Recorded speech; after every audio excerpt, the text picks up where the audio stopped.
வணக்கம் ஃப்ரெண்ட்ஸ். ரெடிகாசை சீரியலில் இன்னும் எபிசோடில் என்ன நடக்குதுன்னு பார்க்கலாம் வாங்க. ஷோரூமில் ஒரு சைடில் ஜீவா ஒரு ஸ்டவ்வில் வடசட்டியை போட்டு கிண்டிக்கிட்டு இருக்க, இன்னொரு இடத்துல மொட்டை பாஸ் சந்தோஷ் வெஜிடபிள் கட் பண்ணிட்டு இருக்காரு. அதை பார்த்துட்டு இந்த பக்கம் வர்ற மனோஜ், என்ன ப்ரோ இதுக்கு முன்னாடி ஹோட்டலில் வேலை பார்த்தீங்களா அப்படின்னு மொட்டை பாஸை பார்த்து நக்கலாக கேட்குறாரு. ஏன்பா கேட்க மாட்டேன், ஹோட்டலில் வாங்கிட்டு வந்தால் சாப்பிட மாட்டேன்னு சொல்கிறீங்க, உங்களுக்காக வந்து உட்காந்து வெட்டிக்கிட்டு இருக்கேன்ல, நீ பேசதான் செய்வேங்கிறாரு மொட்டை பாஸ். ஐயோ ஏதாவது பேசி சமையலை கெடுத்துடக்கூடாதுன்னு நினைக்கிற மனோஜ், சரி சரி சரி நீங்கள் வெட்டுங்க வெட்டுங்க அப்படின்னு சொல்லிட்டு இந்த பக்கமாக வர்றாரு. அவரோட பார்வை அங்கே ஒரு சோஃபா மேலே ரொம்பவே நொந்து சோர்ந்து உட்கார்ந்துருக்க அம்மா மேலே போகுது. மொத்தமும் மீனாவும் கடைக்கு வர்றாங்க. அவர் கதவை திறக்க, கதவுல இன்று கடை விடுமுறை அப்படின்னு ஒரு A4 ஷீட்ல அடிச்சு ஒட்டியிருக்காங்க. அதை நின்று பார்க்குறாரு முத்து. அப்படியே திரும்பி மீனாவை ஒரு பார்வை பார்த்துட்டு அவர் உள்ளர நடக்க மீனாவும் கூடவே நடக்கிறாங்க. நின்று அம்மாவையே பார்த்துட்டு இருந்த மனோஜோட மொபைல் ரிங் ஆகுது. அதை எடுத்து அட்டன் பண்ணி, ஆமாம் ஆமாம் நான் தான் ஆர்டர் பண்ணேன், 1 kg சிக்கன் அனுப்பி வைங்க, போன்லெஸ்ஸு அப்படின்னு சொல்லிட்டு ஃபோனை கட் பண்ணுறாரு. அங்கே வர்ற முத்து, டேய் என்னடா வெளியில் கடை லீவுன்னு போட்டு வச்சிருக்கிற அப்படின்னு கேட்க, ஆமாண்டா இன்னைக்கு லீவு விட்டுட்டேங்கிறாரு மனோஜ். சொல்லிட்டு மனோஜ் அங்கேருந்து போயிட முத்து அப்படியே இந்த பக்கம் பார்க்குறாரு. அங்கே மொட்டை பாஸ் உட்காந்துருக்க அவர்கிட்ட வர்றாரு. வணக்கம் ப்ரோ அப்படின்னு அவர் சொல்ல, வணக்கம் வணக்கம் வேலையை பாரு அப்படின்னு சொல்லிட்டு அடுத்து உள்ளர போகிறாரு. விஜயா கிட்ட வந்து, அம்மா முத்துவும் மீனாவும் வந்திருக்காங்க அப்படின்னு மனோஜ் சொல்ல, பார்த்தேன் அப்படிங்கிறாங்க விஜயா. இங்கே சமைக்கிற இடத்துக்கு வர்றாங்க 2 பேரும். பார்த்துட்டு முத்து வெளியே வர மீனாவும் கூடவே வர்றாங்க. டேய் இது என்ன கடையா இல்லை ஹோட்டலாடா அப்படின்னு முத்து கேட்க, என்ன பண்ணுறது அம்மா வேற வந்துட்டாங்க, அவங்களுக்கு சமைக்கணும் இல்லைங்கிறாரு மனோஜ். ஹோட்டல் சாப்பாடு வேண்டான்னு சொல்லிட்டாங்க அப்படின்னு மனோஜ் சொல்ல முத்து வேகமா அங்க வர்றாரு. அம்மா ஏம்மா இங்க வந்து உட்கார்ந்துருக்கீங்க, அவங்க வீட்டுல இருந்து வேற சொல்லாம கொல்லாம வந்திருக்கீங்களா, என்ன ஆச்சு அப்படின்னு முத்து கேக்குறாரு. ஏன் அதையும் ரவி உனக்கு சொல்லியிருப்பானே, காரணத்தை சொல்லலையா அப்படின்னு கேக்குறாங்க விஜயா. அத்தை நீங்க சொல்லாம கிளம்பி வந்துட்டீங்கன்னு சொன்னாங்க, நாங்க என்ன ஏதுன்னெலாம் எதுவும் கேட்கல, உங்களை பார்க்க வந்துட்டோன்றாங்க மீனா. மாடி இழைச்சாலும் கொம்பை இழைக்கலன்னு சொல்ற மாதிரி விஜயாவை எவ்வளவுதான் அவமானப்பட்டு கஷ்டப்பட்டாலும் இந்த நக்கலும் திமிரும் குறையவே இல்லை. ஓ உங்களுக்கு என் மேல அவ்வளவு அக்கறையா அப்படின்னு தெனாவட்டா கேக்குறாங்க. என்னத்த உங்க மேல எங்களுக்கு அக்கறை இல்லாம இருக்குமா, வீட்டுல இருந்து திடீர்னு காணாம போயிருக்கீங்க, உங்களை தேடணும்னு தோணாதா எங்களுக்கு அப்படின்னு மீனா கேக்குறாங்க. சரி சரி அதுதான் நான் இங்க இருக்கேன்னு தெரிஞ்சிருச்சுல்ல, அப்புறம் என்ன கிளம்புங்க அப்படிங்கிறாங்க விஜயா. சில பேருக்கெல்லாம் எத்தனை தான் அவமானப்பட்டாலும் அடிபட்டாலும் திரும்ப திரும்ப பாசத்துக்காக வந்துதான் நிப்பாங்க. இவங்க 2 பேரும் அந்த மாதிரி கேட்டகிரி. அம்மா ஒன்னு சொல்லவா, நீங்க காணோன்னு ரவி சொன்ன உடனே மீனா பதறி போயிட்டா அப்படின்னு முத்து சொல்ல, ஏன் நீ பதறலையான்னு கேக்குறாங்க விஜயா. நான் ஏன் பதற போறேன், நீங்க இங்கேதான் வந்திருப்பீங்கன்னு எனக்கு நல்லா தெரியும், பலக்குரல் வீட்டில் நீங்கள் இத்தனை நாள் இருந்ததே பெரிய விஷயம் அப்படின்னு முத்து சொல்ல, முத்து ஒரு மாதிரி முறைப்பா பார்த்துட்டு, எதா இருந்தாலும் இவன் மட்டும் கண்டுபிடிச்சிருவான் அப்படின்ற மாதிரி விஜயா முகத்தை திருப்பிக்கிறாங்க. அடுத்து மனோஜ் கிட்ட திரும்புற முத்து, டேய் ஏண்டா கடை ஏண்டா இப்படி வீடா மாற்றி வச்சிருக்கிற, அப்புறம் எப்படிடா வியாபாரம் பண்ணுவ அப்படிங்கிற முத்து மறுபடியும் விஜயா கிட்ட திரும்பி, மா நீங்க வாங்க அவன் வியாபாரத்தை பார்க்கட்டும் அப்படிங்கிறாரு. மீனாவும் வாங்கத்த போலான்னு கூப்பிடுறாங்க. எங்க வர சொல்றேன்னு விஜயா கேட்க, எங்க வீட்டுக்கு போலாம் அப்படிங்கிறாங்க மீனா. ஓ வீட்டுக்கா அப்படின்னு விஜயா கேட்க, மாமாவும் அங்கதானே அத்தை இருக்காரு அப்படின்னு மீனா சொல்ல, என்னால அங்கெல்லாம் இருக்க முடியாது, அது என்ன பெரிய வசந்த மாளிகையா, கிளம்புங்க அப்படின்னு விஜயா எரிச்சலோடு அங்கிருந்து எழுந்து போக, மாளிகையில் இருக்க முடியாம தானே இங்கே வந்தீங்க அப்படின்னு முத்து சொல்ல, விஜயா பிரேக் போட்ட மாதிரி நிற்கிறாங்க. அங்கே மாதிரி அத்தை வீட்டில் பெரிய வசதியெல்லாம் இல்லாமல் இருக்கலாம், ஆனால் அங்கே உங்களை பார்த்துக்கிறதுக்கு ஆள் இருக்காங்க, போலாமா வாங்கன்னு முத்து கூப்பிட விஜயா அவ்வளோ கோவத்தோடு திரும்புகிறாங்க. நான் வர மாட்டேன்டா, இதுக்கு மேலே என்னால் எந்த வீட்லேயும் வந்து மானங்கெட்டு இருக்க முடியாது, ஒரு வீட்டில் இருந்து பட்டதே போதும் அப்படின்னு விஜயா கோவமாக கத்திக்கிட்டு இருக்க. அப்ப இங்கதான் இருக்க போறீங்களா அப்படின்னு முத்து கேட்க, ஆமாங்கிறாங்க விஜயா. அத்தை உங்களுக்கு இங்க எந்த வசதியுமே இல்ல, கொஞ்ச நேரம் உங்களால நிம்மதியா படுத்து கூட தூங்க முடியாது அப்படின்னு மீனா சொல்ல, ஐயோ அம்மா கிளம்புனா பரவாயில்லையேன்னு பாக்குறாரு மனோஜ். என்ன நீ எப்பவும் நான் தூங்கிக்கிட்டே இருப்பேன்னு என்ன குத்தி காட்டுறியா அப்படின்றாங்க விஜயா. ஐயோ அத்தை அப்படின்னு மீனா பார்க்க, அம்மா என்னம்மா அவ எது சொன்னாலும் அதுக்கு குதர்க்கமா ஒரு அர்த்தம் சொல்றீங்க, வாங்கம்மா போலாம் அப்படின்னு முத்து கூப்பிடுறாரு. என்னால முடியாதுடா, இவ அந்த சிந்தாமணியை எதிர்த்து நிக்க போய் தான் இன்னைக்கு இவ்வளோ பிரச்சனையே வந்திருக்கு. அவ அந்த கோபத்தை நம்ம குடும்பத்து மேல காட்டுறா. இவளை அப்படின்னு வெறுப்பா பார்த்துட்டு அங்க இருக்க சேரை தள்ளி விட்டுட்டு விஜயா அந்த பக்கமா போறாங்க. அம்மா எல்லாத்துக்கும் மீனாவை தான் குத்தம் சொல்லுவீங்களா? அந்த பொம்பளையோட நீங்க பழகும் போதே நாங்க சொன்னோம்ல அது புத்தி சரியில்லைன்னு, அதை நம்பி வீட்டுக்குள்ள வர விட்டீங்க. இப்ப அது அதோட வேலையை காட்டி விட்டுடுச்சு அப்படின்னு முத்து சொல்ல விஜயா ஆங்காரத்தோட திரும்புறாங்க. தேவையில்லாம பேசிட்டு இருக்காத, என் வீடு எனக்கு வந்து ஆகணும், பிரச்சனையை சீக்கிரம் முடிக்கிற வழியை பாருங்க அப்படின்னு விஜயா கத்திட்டு மறுபடியும் திரும்பி நின்னுக்கிறாங்க. பிரச்சனைய பண்ணினதே இவன் தான். இவன் வாங்கின கடன்ல இருந்து தான் எல்லாமே ஆரம்பிச்சுது. இவனை விட்டுட்டு என்னைய பிரச்சனையை சரி பண்ண சொல்றீங்க அப்படின்னு முத்து முதல் தடவையா வாயை திறந்து கேக்குறாரு. விஜயா திரும்பி முத்துவை ஏற இறங்க பார்த்துட்டு, உங்க அப்பா உன்னதானே நம்புறாரு அப்படின்னு விஜயா கேட்க, அம்மா அப்படிங்கிறாரு முத்து. ஏங்க அப்படின்னு மீனா கூப்பிட, அப்ப செய்யுங்க அப்படிங்கிறாங்க விஜயா. உடனே மீனா, அத்தை நீங்க வீட்டுக்கு வாங்க அத்தை, இங்க கடையில எல்லாம் இருக்க வேண்டாம் அப்படின்னு கூப்பிடுறாங்க. ஆமா பெரிய அரண்மனை கட்டி வச்சிருக்க, அங்க வந்து நான் இருக்கணும் அப்படின்னு எரிச்சலோட சொல்றாங்க விஜயா. அம்மா நான் மறுபடியும் சொல்றேன், அது அரண்மனை இல்ல, சின்ன வீடு தான், ஆனா அங்க நிம்மதியா இருக்கலான்றாரு முத்து. எனக்கு எங்க நிம்மதி கிடைக்கும்னு எனக்கு தெரியும், அத நீ சொல்லாத அப்படின்னு விஜயா சொல்ல, எங்க இருந்தா நிம்மதி கிடைக்கும்னு நீங்களே சொல்றீங்க, அப்புறம் எதுக்கு பலகுரல் வீட்டுக்கு போனீங்களா அப்படின்னு முத்து கேட்க விஜயாவால பதில் சொல்ல முடியல. அப்படியே ஒரு பார்வை பார்த்துட்டு திரும்பி நின்னுக்கிறாங்க.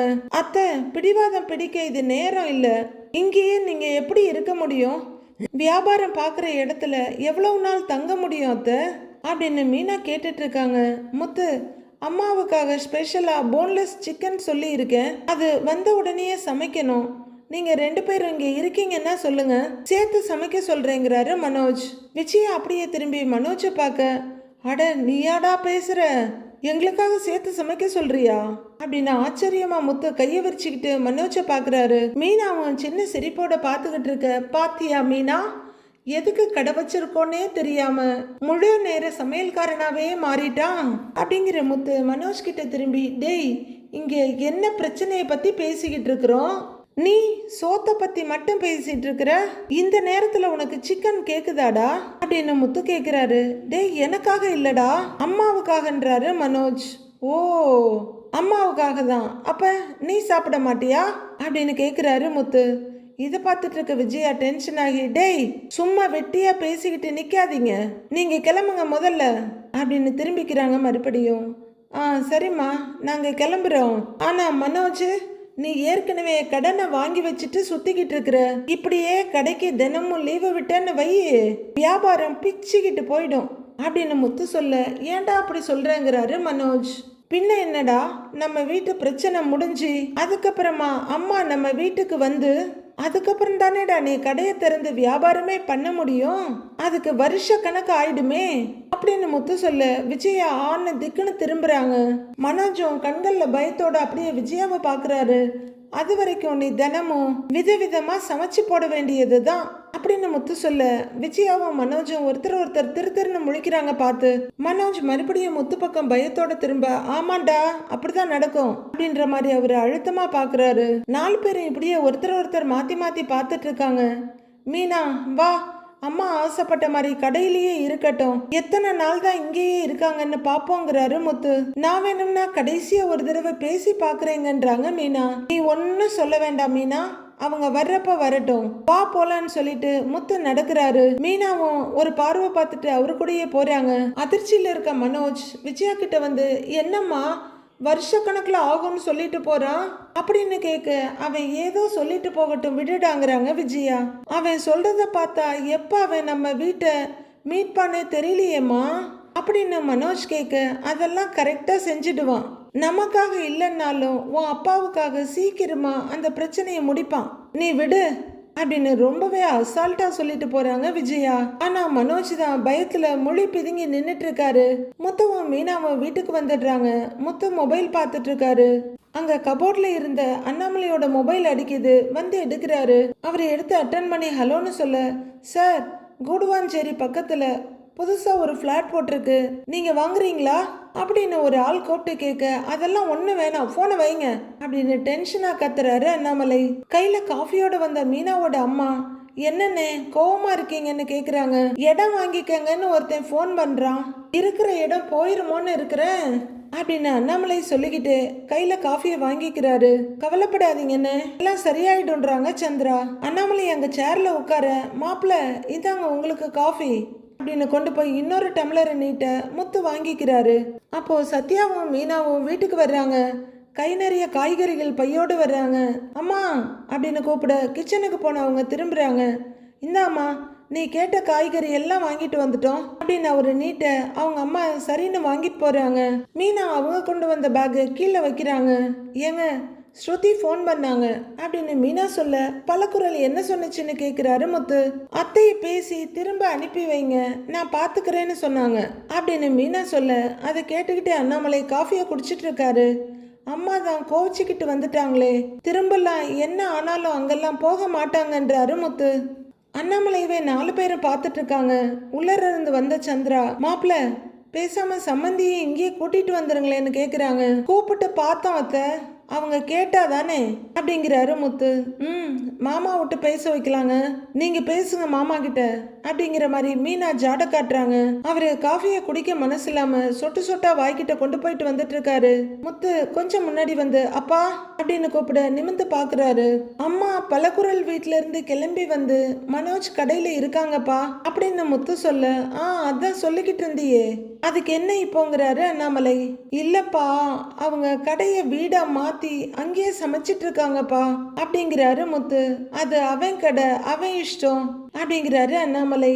மாமா அத்தை எப்படி கடையில இருக்க முடியும், அவங்களுக்கு அங்க வசதியாவும் இருக்காது அப்படின்னு மீனா சொல்ல, அங்க வசதியா இருக்குன்னு தானே அந்த வீட்டுக்கு போனா, வசதி மட்டும் போதாதுன்னு புரிஞ்சிருப்பால அப்படின்னு அண்ணாமலை சொல்ல, 4 பேரும் அப்படியே பார்த்துட்டு நிக்கிறாங்க. அப்பா அதெல்லாம் விடுப்பா, அம்மா அங்க இருக்க கூடாதுப்பா, அவங்கள கூட்டிக்கிட்டு வந்துடலாம்பாங்கிறாரு முத்து. அதான் நீ கூப்பிட்டு வரலன்னு சொல்லிட்டால அப்படிங்கிறாரு அண்ணாமலை.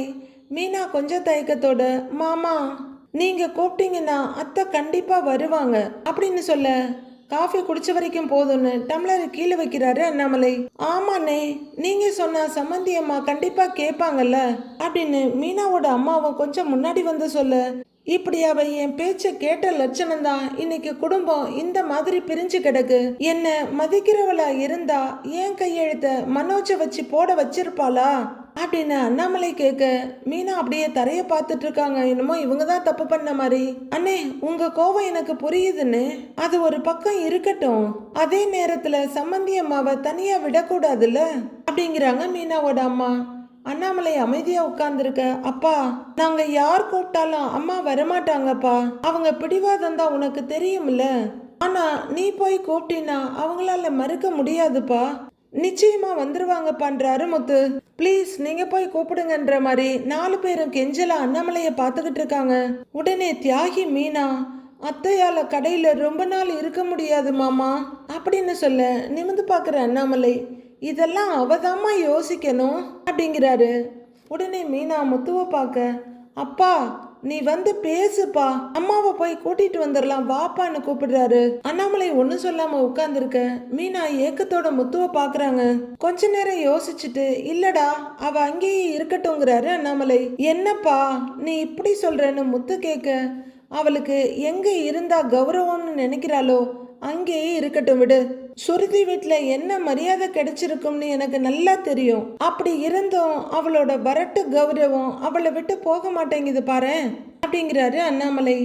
சந்திரா மீனாவை பார்க்க, மாமா அத்தையோட பிடிவாதத்தை பத்தி உங்களுக்கே தெரியும், அவங்க எல்லாத்துலயுமே இப்படி பிடிவாதமா தான் இருப்பாங்க அப்படின்னு மீனா சொல்ல, ஆமாப்பா அவங்க மனசுலயே இங்க வரணும்னு தோணுனாலும் எங்க நாம அவங்கள குறைச்சலா நினைச்சிருவோமோன்னு வீம்புக்காக கூட வராம இருப்பாங்கப்பா.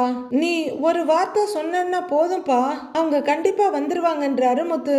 அவளுக்காக நான் நிறைய விட்டு கொடுத்துட்டேன்டா, என்னால அவளை போய் கூப்பிட முடியாது, அவளா வந்தா வரட்டும் அப்படின்னு அண்ணாமலை சேர்ல இருந்து எழுந்து ரூம்குள்ள போய் கதவை சாத்திக்கிறாரு. மாமா அப்படின்னு கூப்பிட்டுக்கிட்டு நிக்கிறாங்க மீனா. அவரு உள்ளர போனதும் எல்லாரும் முத்துவை பாக்குறாங்க. மீனாவும் முத்துக்கிட்ட, ஏங்க மாமா கிட்ட சொன்னா அவர் போய் கூட்டிக்கிட்டு வருவாருன்னு நினைச்சேன், அத்தை மாதிரி மாமாவும் பிடிவாதம் பிடிக்கிறாரு அப்படின்னு மீனா கேக்குறாங்க. என்ன பண்றது, எத்தனை நாள் தான் அவரும் பொறுத்து போவாரு அப்படின்னு முத்து சொல்ல, என்னதான் இருந்தாலும் அத்தை அங்க கடையில இருக்கிறது எனக்கு சரியா படல, மாமா போய் கூப்பிட்டா அத்தை கண்டிப்பா வருவாங்கல்லங்க அப்படின்னு மீனா சொல்லிட்டு இருக்காங்க. இதை கேட்குற சத்யாவுக்கே ஒரு மாதிரியா இருக்கு. அக்கா அதுதான் மாமா கூப்பிட முடியாதுன்னு சொல்லிடுறாருல அப்படிங்கிறாரு. உடனே மீனாவோட அம்மா, மாப்பிள்ள நான் வேணா சம்மந்தி அம்மா கிட்ட வந்து பேசவா அப்படின்னு கேக்குறாங்க. அத்தை அவங்க உங்களை எப்படி பேசுவாங்கன்னு உங்களுக்கு தெரியாதா, நீங்க போனீங்கன்னா அது உங்களுக்கு மரியாதையா இருக்காது அத்தை, எங்க அம்மாவுக்கு அவங்கள மதிக்கிறவங்கள மதிச்சு பழக்கமே கிடையாது அப்படின்னு முத்து சொல்ல, மீனாவா அவங்க அம்மாவை ஆமாமான்ற மாதிரி பாக்குறாங்க. இப்ப வேற என்னதாங்க பண்றது அப்படின்னு மீனா முத்துக்கிட்ட ரொம்ப கவலையோட கேக்குறாங்க. நீங்க 2 பேரும் பேசாம உங்களோட வேலையை மட்டும் பார்த்தீங்கன்னா கூட போதும், மற்றவங்கெல்லாம் உருப்பிட்டுருவாங்க, அவங்கவுங்க செய்ய வேண்டியதையும் கரெக்டாக செஞ்சிருவாங்க. தினம் ஒரு புது புது பிஸ்னஸ் ஸ்டார்ட் பண்ண மீனா என்ன பண்றாங்கன்னே தெரியல. இப்போ முத்துவாவது கார் ஓட்டிட்டு இருந்தாரு, இப்போ அவருமே அந்த வேலையை பார்க்குற மாதிரி தெரியல. இந்த லட்சத்துல இவங்க 3 மாசத்துல 38 லட்சம் கடன் அடைக்கிறேன்னு வேற சொல்லியிருந்தாங்க. நாம சொன்னதை கேட்டு அப்பாவுக்கு கண்டிப்பா வருத்தம் இருக்கும் மீனா. ஆனா அம்மாவோட குணத்தை தான் அவரு 35 வருஷமா பாத்துக்கிட்டு இருக்காருல்ல, இப்பவும் மாறாம இருக்கிறாங்க. அதனாலதான் அவரு யோசிக்கிறாரு, அப்பாவே வேணான்னு சொல்லிட்டாரு, இதுக்கு மேல நாம என்ன பண்ண முடியும் சொல்லு அப்படின்னு முதல் தடவையா முத்து உருப்படியா ஒரு யோசனையை சொல்றாரு. இந்த மீனாவையும் அவங்க அம்மாவையும் என்ன வார்த்தை சொல்லி திட்டுறதுன்னு கூட தெரியலங்க நமக்கு. மீனா நீயும் நானும் வேணும்னா போய் கூப்பிட்டு பார்க்கலாமேன்றாங்க அவங்க அம்மா. மீனா உடனே சரிங்களா நாங்க போகட்டுமான்ற மாதிரி முத்துவை பார்க்க, அத்தை நீங்க அப்படின்னு முத்து ஏதோ சொல்ல வர்றாரு. உடனே சந்திரா, மாப்பிள்ள அவங்க என்ன பேசினாலும் எனக்கு அதை பத்தி கவலை இல்ல, என்ன இருந்தாலும் அவங்க உங்க அம்மா, நம்ம குடும்பம், இந்த நேரத்துல அவங்கள தனியா விடக்கூடாது மாப்பிள்ள அப்படின்னு மீனாவோட அம்மா சொல்ல, ஐயோ அத்தை உங்களுக்கு புரியுது, இது எங்க அம்மாவுக்கு புரியாதே, எவ்வளோ நல்லவங்க நீங்கன்ற மாதிரி முத்து பார்த்துக்கிட்டு இருக்காரு. அத்தை எங்க அம்மா உங்களை மதிச்சு பேசுனதே இல்லை, ஆனா நீங்க எதையுமே மனசுல வச்சுக்காம இப்பவும் இப்படி சொல்றீங்களே, அதுதான் தான் உங்க குணம் அப்படின்னு முத்து சொல்ல, ஒண்ணுமே புரியாத பச்சை பாப்பா மாதிரி மீனாவோட அம்மா பார்த்துட்டு இருக்காங்க. என்னன்னா அப்பாவே போய் அம்மாவை கூப்பிட்டா கூட அவங்க வருவாங்களா இல்லையான்னு சந்தேகம்தான், அப்படி இல்லைன்னா இந்நேரம் அவரு போயிருப்பாருல்ல அப்படின்னு முத்து கேட்க அப்படியே தவிப்பா பார்த்துட்டு இருக்காங்க மீனாவோட அம்மா. விஜயா வந்தாதான் வீட்டுல அடுப்பெரியோங்கிற மாதிரி இருக்கு அவங்களோட ரியாக்ஷன். நீங்க போய் கூப்பிட்டீங்கன்னா அவங்க தேவையில்லாம ஏதாவது சொல்லுவாங்க, உங்க மனசு சங்கடப்படும் அத்தை, விடுங்க பாத்துக்கலாம், அப்பா கிட்ட சொல்லியாச்சு, அவர் என்ன முடிவெடுக்கிறாருன்னு பாத்துக்கலாம் அப்படின்னு முத்து சொல்ல, சரிங்க மாப்பிள்ள அப்படின்னு சந்திரா கிச்சனுக்குள்ள போறாங்க. ரேகா ஹைதராபாத் போனதுக்கு அப்புறம் சத்யா ஆபீஸ் போன மாதிரியும் தெரியல, அவங்க அம்மா பூக்கடைக்கு போன மாதிரியும் தெரியல. விஜயா போத்திக்கிட்டு சோஃபால உட்கார்ந்துருக்க, என்னம்மா இப்படி உட்கார்ந்துருக்கீங்கன்னு கேட்டுக்கிட்டே மனோஜ் வந்து பக்கத்துல உட்கார்றாரு. நைட் எல்லாம் தூக்கமே இல்லடா, உடம்பெல்லாம் கொதிக்குதுங்கிறாங்க விஜயா. மனோஜும் அப்படின்னு தொட்டு பார்த்துட்டு, ஆமா ரொம்ப தான் கொதிக்குதுங்கிறாரு, வாங்க டாக்டர் கிட்ட போலாம் அப்படின்னு மனோஜ் கூப்பிட, இப்படியே எப்படிடா டாக்டர்கிட்ட போறது, இன்னும் குளிக்கல காஃபி குடிக்கல, நம்ம வீட்டுல இருந்த வரைக்கும் அந்த மீனா காஃபி போட்டுட்டு வந்து என்னை எழுப்புவா அப்படின்னு விஜயா சொல்லிட்டு இருக்க, நான் வேணா ஃபோன் பண்ணி முத்து மீனாவை வர சொல்லட்டுமா அப்படின்னு மனோஜ் கேட்குறாரு. அட முட்டாள் பையலன்ற மாதிரி பார்க்குற விஜயா, ஏன் அவ தயவில்லாம என்னால இருக்க முடியாதுன்னு சொல்றதுக்கா, அதெல்லாம் வேண்டாங்கிறாங்க விஜயா. ஒரு வழியா சமையலை முடிச்சுட்டு சந்தோஷம் ஜீவாவும் அங்க வர்றாங்க. ஹாய் ப்ரோ அப்படின்னு கூப்பிட்டுக்கிட்டே வர்ற சந்தோஷ் விஜயாவை பார்த்துட்டு, என்ன ப்ரோ அம்மாவுக்கு உடம்பு சரியில்லையான்னு கேட்குறாரு. மனோஜும் ஆமாம் ப்ரோ அப்படின்னு சொல்லிக்கிட்டு எழுந்து நிற்கிறாரு. எனக்கு குளிக்கணும், கொஞ்சம் சுடுதண்ணி வச்சு கொடுன்றாங்க விஜயா. சுடு தண்ணியா, இங்க பாத்திரம் எதுவும் இல்லையே அப்படின்னு யோசிக்கிற மனோஜ், இங்க ஒரு 5 லிட்டர் குக்கர் இருக்கு, அதுல வேணும்னா சுடுதண்ணி போட்டு தரேன் அப்படிங்கிறாரு மனோஜ். டேய் குக்கர்ல தண்ணியை சூடு பண்ணி நான் எப்படா குளிக்கிறது எனக்கு அது பத்துமா அப்படின்னு விஜயா கேட்க இங்கே வேற வழி இல்லைமாங்கிறாரு மனோஜ். எதையோ பண்ணி தொலைங்க, என்ன பண்றதுன்னு நெத்தியில் அடிச்சுக்கிறாங்க விஜயா. ஆட்டம் பாம்பை வைக்கிறதுக்கு லொகேஷன் தேடுற மாதிரி அம்மாவுக்கு சுடுதண்ணி வைக்கணும் வாங்க போலான்னு 2 பேரையும் கூட்டிகிட்டு போறாரு மனோஜ். என்னது சுடுதண்ணி வைக்கிறதுக்கு எல்லாரும் போகணுமா அப்படிங்கிற மாதிரி பார்த்துக்கிட்டே ஜீவாவும் போறாங்க. அவங்க முகம் சுறுசுறுன்னு கொஞ்சம் கோபம் ஆகுது. முன்னாடி போயிட்டு இருக்க சந்தோஷ வேகமாக போய் சார் சார் சார் அப்படின்னு கூப்பிட்டு தடுத்து நிறுத்தி, சார் நாம இங்க கடைக்கு வேலைக்கு வந்தா சர்வன் மாதிரி வேலை பார்க்க சொல்றாரு அப்படின்னு ஜீவா கேக்குறாங்க. வேஷம் போட்டாச்சுல்ல, குறைச்சுதான் ஆகணும் வா அப்படின்னு சந்தோஷ் போக ஜீவாவும் முகத்துல கடுகடுப்பும் எரிச்சலுமா பின்னாடி போறாங்க. விஜய் அப்படியே கண்ண மூடி சோஃபால சாஞ்சு உட்கார்ந்துருக்க அங்க அண்ணாமலை வராரு. அங்க அவ்வளோ பேச்சு பேசிட்டு கொஞ்சம் கூட எதுவுமே இல்லாம இங்க வந்து நிக்கிறாரு. ஒய்ஃபு தான் பார்த்துக்கணும் தான் மதிக்கணும் தான். ஆனா எந்த இடத்துலயாவது அவர் கொஞ்சம் உறுதியா இருந்திருந்தா விஜய் அன்னைக்கு உருப்பிட்டிருப்பாங்க. ஐயோ நைட்டெல்லாம் தூக்கமே இல்லை. அந்த பூனையும் எலியும் ஒரே சத்தம். ஒன்று பூனை எலிய பிடிச்சிருக்கணும், இல்ல இந்த எலியாவது பூனைய பார்த்து பயந்து எங்கேயாவது ஓடி இருக்கணும். ரெண்டும் ஒரே இடத்துல இருந்துகிட்டு ஒரே அலப்பறை பண்ணுதுங்க அப்படின்னு காய்ச்சல்ல பெனாத்திக்கிட்டு இன்னும் கொஞ்சம் இழுத்து போத்திக்கிட்டு திரும்புறாங்க விஜயா. அங்க மரம் மாதிரி நின்றுட்டு இருக்க அண்ணாமலை விஜயாவோட கண்ணில் படுறாரு. விஜயா மெதுவா எழுந்து அவர் பக்கத்துல வந்து நிக்க, என்னாச்சு உனக்குன்னு கேக்குறாரு. காய்ச்சல் அப்படின்னு விஜயா சொல்ல அண்ணாமலை அவங்க நெத்தியில கைய வச்சு தொட்டு பாக்குறாரு. நல்லா சுடுது, வா டாக்டர் கிட்ட போலாங்கிறாரு அவரு. இல்ல வேண்டாம், மனோஜ் கூட்டிட்டு போறேன்னு சொல்லி இருக்கான், நான் தான் வேண்டான்னுட்டேன் அப்படின்னு விஜயா சொல்ல மெடிக்கல் ஷாப் போய் மாத்திரையாவது வாங்கிட்டு வரேங்கிறாரு அண்ணாமலை. விஜயா எதுவும் சொல்லாம அவரை பார்த்துட்டு தலையை குனிஞ்சிக்கிறாங்க. அப்புறம் விஜயாவை பார்த்துட்டு சுத்தி முத்தி பார்த்துட்டு மறுபடியும் விஜயாவை பாக்குறாரு. சுருதி வீட்டுல என்ன மரியாதை கிடைச்சிருக்கும்னு எனக்கு நல்லா தெரியும், அதுக்காக இங்க வந்து உட்கார்ந்துக்குவியா அப்படின்னு அண்ணாமலை கேட்க, வேற நான் எங்க போறது, பார்வதியும் அங்க வர வேண்டான்னு சொல்லிட்டா அப்படிங்கிறாங்க விஜயா. அவ வரவேண்டான்லாம் ஒன்றும் சொல்ல கிடையாது. பார்வதி எனக்கும் ஃபோன் பண்ணனா, அவங்க வீட்டுக்கு வர்றதா இருந்தா 2 பேரையும் வர சொன்னா அப்படின்னு அண்ணாமலை சொல்ல, அதையும் சொல்லிட்டாளா அவ அப்படிங்கிற மாதிரி ஒரு பார்வை பார்த்துட்டு திரும்பிக்கிறாங்க விஜயா. இப்ப கூட உனக்கு மீனா வீட்டுக்கு வரலாம்னு தோணலல்ல அப்படின்னு அண்ணாமலை கேட்க விஜயா எந்த பதிலும் சொல்லாம நகர்ந்து போறாங்க. தனக்கு விருப்பம் இல்லைன்றத சொல்லாம சொல்ற மாதிரி விஜயா போய் சோஃபா கிட்ட நின்னுக்கிறாங்க. அப்போ அங்க வர்ற முத்து அப்பாவை பார்த்து ஆச்சரியப்படுறாரு. அப்பா நீ என்னப்பா இங்கன்னு கேக்குறாரு. விஜயா 2 பேரையும் ஓர பார்வையா பார்த்துட்டு இருக்காங்க. என்ன பண்றது, கடைசி வரைக்கும் இவளை வச்சு பாத்துக்குவேன்னு வாக்கு கொடுத்துட்டேன், எக்கேடும் கெட்டு போகட்டும்னு விட முடியாதுல்ல அப்படின்னு முத்துக்கிட்ட சொல்லிட்டு அண்ணாமலை திரும்பி விஜயாவை பாக்குறாரு. நைட்டு பூரா இவ என்ன கஷ்டப்படுறாளோன்னு நினைச்சு எனக்கு தூக்கமே வரல அப்படின்னு அண்ணாமலை சொல்ல விஜயா அப்படியே அண்ணாமலையவே பார்த்துட்டு இருக்காங்க. அதான் பார்த்துட்டு போலான்னு வந்தேன், நீ எங்கன்றாரு அண்ணாமலை.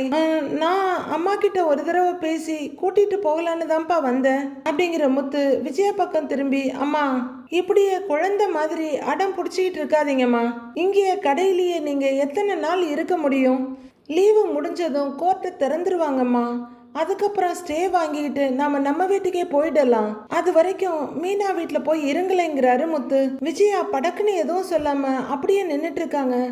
முத்து திரும்பி பார்க்க மீனா வந்துட்டு இருக்காங்க. ஏங்க நீங்க எங்க இங்க, மாமா வேற வந்திருக்காரு அப்படின்னு மீனா ஆச்சரியமா கேக்குறாங்க. அப்பா அம்மாவை பார்க்கறதுக்காக வந்திருக்காங்க, நானும் அம்மா கிட்ட பேசி வீட்டுக்கு கூட்டிக்கிட்டு போலான்னு வந்தேன், நீ எதுக்கு இங்கன்னு கேக்குறாரு.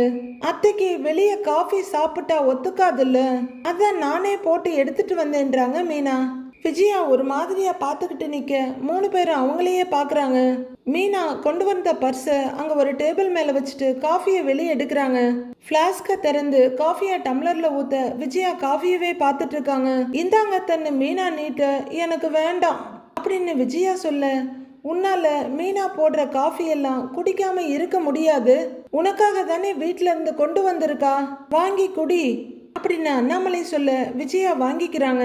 ஒரு சிப் காஃபியை குடிச்ச உடனே அவங்க உடம்பு மனசெல்லாம் நிறைஞ்ச மாதிரி இருக்கு. அடுத்து அண்ணாமலை கிட்ட வந்து, மாமா உங்களுக்குன்னு கேட்க, எனக்கு வேண்டாமா அப்படின்னு நகர்ந்து போறாரு. மீனா பேசாம நீ இங்க வரேன்னு சொல்லியிருந்தா நானே கூட்டிட்டு வந்திருப்பேன் இல்லைன்னு முத்து கேட்கிறாரு. நீங்க இங்க வருவீங்கன்னு எனக்கு எப்படி தெரியும், நான் காஃபியை கொடுத்துட்டு அப்படியே அத்தைய வீட்டுக்கு கூட்டிட்டு போலான்னு வந்தேன் அப்படிங்கிறாங்க மீனா.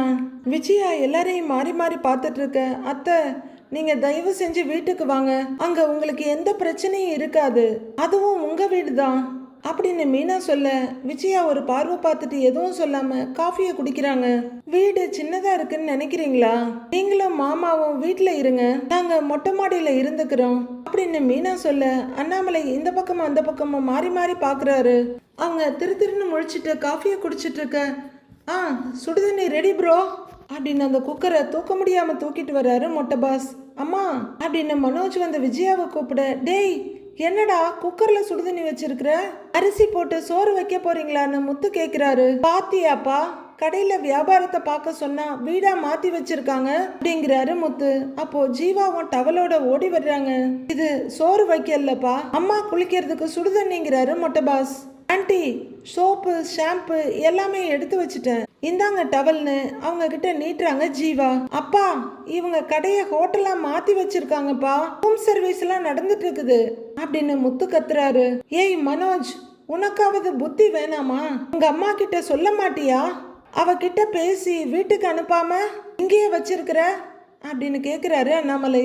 இல்லப்பா நான் சொன்னேன், ஆனா அம்மா தான் என் கூடவே இங்கே இருக்கிறேன்னு சொன்னாங்க அப்படிங்கிறாரு மனோஜ்.